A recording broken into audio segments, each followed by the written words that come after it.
Everyone, last एक video में मैंने अपना क्रिप्टोज़ के कुछ कॉइन्स के बारे में मैंने डिटेल शेयर किया था, जो एनालिसिस था मेरा मार्केट स्ट्रक्चर के ऊपर। तो चलिए देखते हैं वो लेवल कहाँ तक प्ले हुआ और उसके बाद क्या-क्या हुआ। डिटेल में बात करेंगे आज, उन सारे कॉइन्स के ऊपर फिर से एनालिसिस करेंगे और देखेंगे, चीज़ों को समझने की कोशिश करेंगे कि आगे और भी क्या हो सकता है, क्या-क्या लेवल प्ले हो सकता है, उन चीज़ों के ऊपर भी डिस्कस करेंगे। तो सबसे पहले है बिटकॉइन। तो बिटकॉइन में मेरा कुछ ऐसा था कि ये जो ट्रेंड लाइन था इसको ब्रेक करना था, पर ये नीचे आ चुका था और नीचे आने के बाद यहाँ पे कुछ लेवल्स प्ले हुए थे। चलिए इस चीज़ को मैं दोबारा से ड्रॉ करता हूँ। सबसे पहले तो डेली टाइम फ्रेम पे मेरा जो थॉट था कि यहाँ से यहाँ तक ये अपना जो एक रेजिस्टेंस है उसको वो ब्रेक कर सकता है, एक ट्रेंड लाइन है उसको वो ब्रेक कर सकता है, पर ऐसा हुआ नहीं है, वो और नीचे आ चुका है। तो अब नीचे आने के बाद यहाँ पे कुछ एक मिनट नीचे आने के बाद जो यहाँ पे हमें देखने को मिल रहा है वो है कुछ ऐसा पैटर्न जो नीचे की तरफ अभी भी जा रहा है, मतलब अभी तक देखने को मिला नहीं है। बुलिश स्ट्रक्चर जब तक देखने को ना मिले तब तक कुछ बुलिश साइड देख भी नहीं सकते। तो ऊपर की तरफ ये एक छोटा सा ट्रेंड लाइन है जिसको वो अगर ब्रेक करता भी है तो और भी बाद ब्रेक करेगा शायद, क्योंकि वो तो नीचे आ रहा है, वही स्ट्रक्चर दिखा रहा है वो डेली टाइम फ्रेम पे, है ना।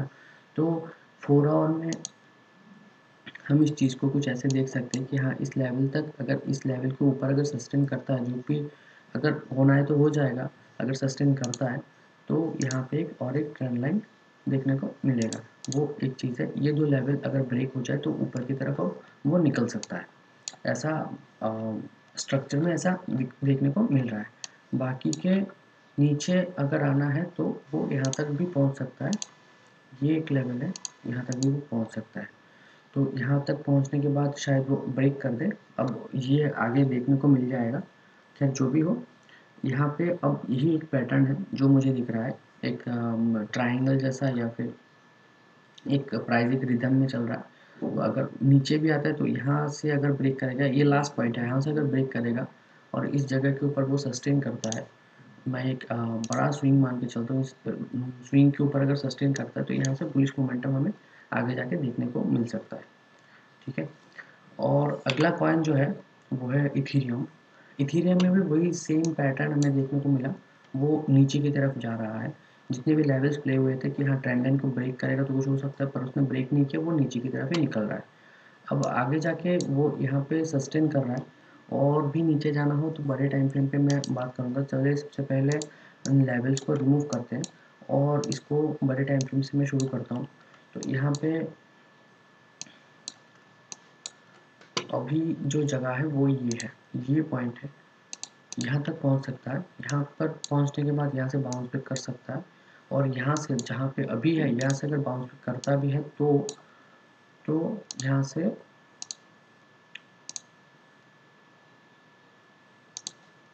ये एक लेवल है और ये है दूसरा लेवल। यहाँ से उसको ब्रेक करना होगा, उसके बाद वो कुछ अच्छा खासा मोमेंटम दिखाएगा। सोलाना सोल यूएसडीटी, तो इसकी जो चांसेस थे इस लेवल तक पहुंचने के, वो पहुंच चुका है और यहाँ पे सस्टेन कर रहा है, ऐसा देखने को मिल रहा है। तो आगे जाके वो कुछ ऐसा कर सकता है कि यहाँ से यहाँ तक पहुँचेगा, ये एक साइट है, यहाँ तक पहुँचेगा और यहाँ से वो निकलता है। तो अब मैं इस एरिया को एक इम्पॉर्टेंट एरिया मानूंगा। अब यहाँ से ब्रेकआउट करेगा, क्योंकि मैं डेली टाइम फ्रेम पे आपको बता रहा हूँ। 4 आवर के टाइम फ्रेम पे एक ब्रेकआउट के साथ यहाँ से ऊपर की तरफ का और ऊपर से ऊपर की तरफ का, ये जो रेंज है ना, इस रेंज में बहुत सारा लेवल्स है। तो इस रेंज को अगर तोड़ता है ना तो अच्छा खासा मोमेंटम भी देखने को मिल सकता है। क्योंकि इस रेंज में थोड़ा बहुत ट्रैप भी हो सकता है, थोड़ा बहुत साइडवेज भी हो सकता है, तो इसके बाद अच्छा खासा ट्रेड देखने को मिलेगा। इस लेवल से तो वही लग रहा है, क्योंकि मार्केट स्ट्रक्चर में कुछ ऐसा बता रहा है कि यहाँ पे वो सस्टेन कर रहा है।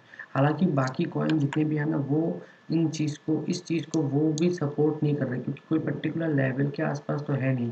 वो नीचे है और नीचे और भी मतलब एक तगड़ा लेवल है जहाँ पे बायर्स एक्टिव हो सकते हैं। तो ऐसा लगता है कि थोड़ा तो नीचे आएगा या फिर वहाँ पे सस्टेन करेगा। क्योंकि बाकी कॉइन्स को भी इसको सपोर्ट करना है। ये और एक कॉइन है, इसमें भी थोड़ा बहुत देखने को मिल रहा है कि एक सपोर्ट के ऊपर वो सस्टेन कर रहा है और प्राइस का वही रिदम है। और यहाँ पे अगर देखो तो ये जो एरिया है, इस एरिया के बाद का जो लेवल है ना, वो बहुत ही एक तगड़ा लेवल बन सकता है, क्योंकि यहाँ के बाद अगर यहाँ से सस्टेन होकर वो ऊपर की तरफ निकल जाता है ना, तब इसके अंदर बहुत बढ़िया ट्रेड देखने को मिल सकता है हमें।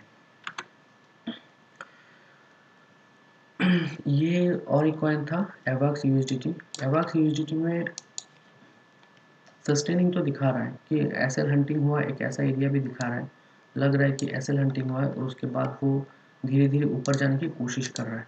अगर ऊपर जाने की कोशिश करता है तो मैं अब इस ट्रेंड लाइन को मैं वैलिड पॉइंट नहीं मानूंगा।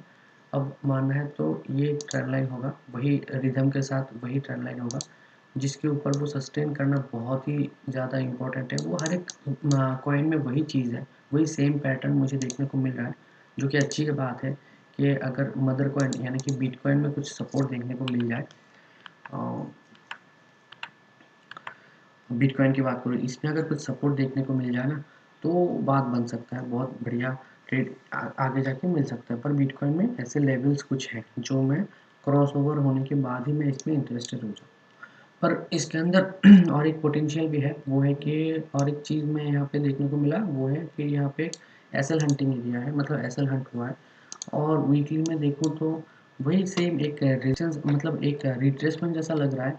इस एरिया को तोड़ना बहुत ज़रूरी है, क्योंकि मंथली में भी वो बुलिश ही है, बस एक रिट्रेसमेंट जैसा दिख रहा है मुझे। ये स्टॉक डाउनट्रेंड तो नहीं दिख रहा है, एक रिट्रेसमेंट है, उसको लेने के बाद इसके अंदर अच्छा खासा बुल रन हमें देखने को मिल सकता है। तो चलिए, जितने भी कॉइन्स थे उनके ऊपर मैंने फिर से एनालिसिस कर दिया है, और मैं और भी कुछ वीडियोस डालने वाला हूँ आगे जाके कुछ लर्निंग पर्पस पे, तो उस चीज़ को आप देखना। और वीडियो अगर अच्छा लगा तो लाइक एंड सब्सक्राइब ज़रूर करना दोस्तों। Thank you so much.